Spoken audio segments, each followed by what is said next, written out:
नमस्कार. महाराष्ट्रातील विविध क्षेत्रातील बातम्या झटपट आपल्या मोबाईलवर पाहण्यासाठी लगेचच सबस्क्राइब करा राष्ट्रशक्ती लाईव्ह न्यूज आणि सोबत बेल आयकॉन प्रेस करायला विसरू नका. कॉन्ट्रॅक्टरला सांगितलेलं आज पण काही गोष्टी आपण करतोय त्या पद्धतीनं मी खूप काही तुमच्या सगळ्यांच्या आशीर्वादाच्या जोरावर, तुमच्या सगळ्यांच्या भरभक्कम पाठिंब्याच्या जोरावर त्या बाबतीमध्ये माझी कामं चाललेली आहे. आता अनेकांना मला काही लोकांची तर गंमत वाटते की त्यांना अक्षरशः पोपटराव उपाध्यक्ष मी केलं, अध्यक्ष मी केलं.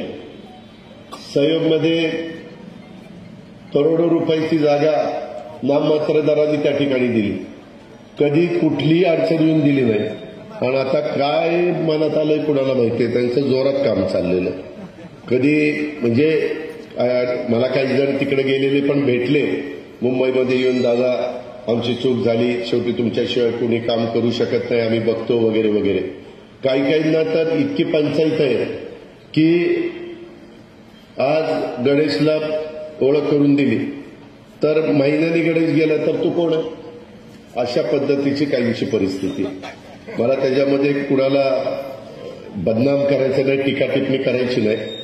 पण माझी मात्र तुम्हाला अतिशय स्पष्टपणे विनंती आहे, आग्रह आहे. उद्याच्या लोकसभेची निवडणूक आधी येणार आहे, नंतर विधानसभेची निवडणूक येणार आहे.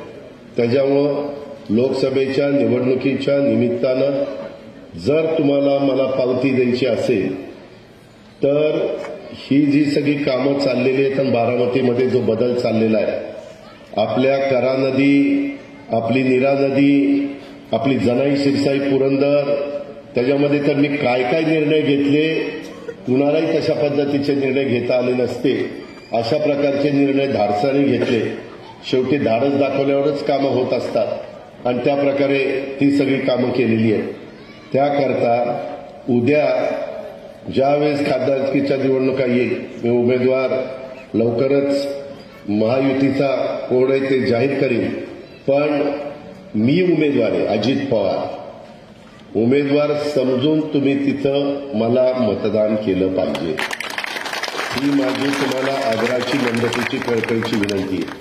तसं जर कोण भावनिक होतील, कोण आणखीन काय सांगतील, कोण म्हणतील आमची आता ही शेवटचीच निवडणूक आहे, अमकच आहे तमकच आहे, आता खरीच शेवटची कधी होणार आहे मला माहिती नाही, परंतु सतत असं सांगितलं जातं.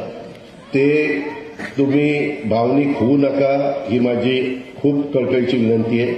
तुम्हाला ह्या कामाचं सातत्य टिकवायचं असेल आणि बारामतीचा नमस्कार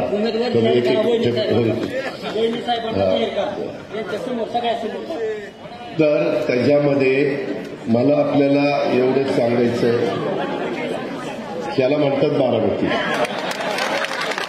तर मला एवढंच सांगायचं की या कामाचं स्पीड असंच राहण्याच्या करता तुम्हाला उद्याच्या काळामध्ये मी जी विनंती करतोय ती विनंतीला आपण सहकार्य करावं, अशी माझी तुम्हाला आग्रहाची विनंती आहे.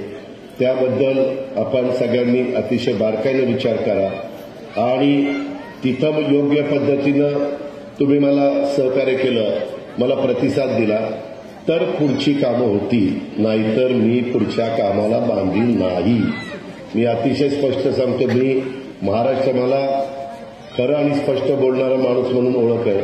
मला बाकीचे पण माझे उद्योग आहेत, ते जर मी एवढं सकाळपासून तिथं काम केलं तर मी विमानानं हेलिकॉप्टर घेऊन फिरून, मला काय असं सकाळी 6 वाजता उठून फिरण्याची पण गरज नाही. त्याच्यावर तुम्ही विचार करायचा आहे की आपलं उद्याचं सातत्य टिकलं पाहिजे, आपली अशाच पद्धतीनं प्रगती झाली पाहिजे, आपला असाच प्रकारचा विकास झाला पाहिजे, आपल्यामध्ये अशाच सुधारणा झाल्या पाहिजे, त्याच्यातूनच वेगवेगळ्या प्रकारचे रोजगार निर्माण झाले पाहिजेत, त्याच्यातूनच वेगवेगळ्या पद्धतीनं छोटे मोठे व्यवसाय हे वाढीला लागले पाहिजेत आणि त्याच्यातून तुमच्या माझ्या बारामतीच्या परिसरामध्ये आर्थिक सुबत्ता ही कशी नांदेल. बारामती एक शिस्तप्रिय बारामती, हिरवीगार बारामती आणि बारामती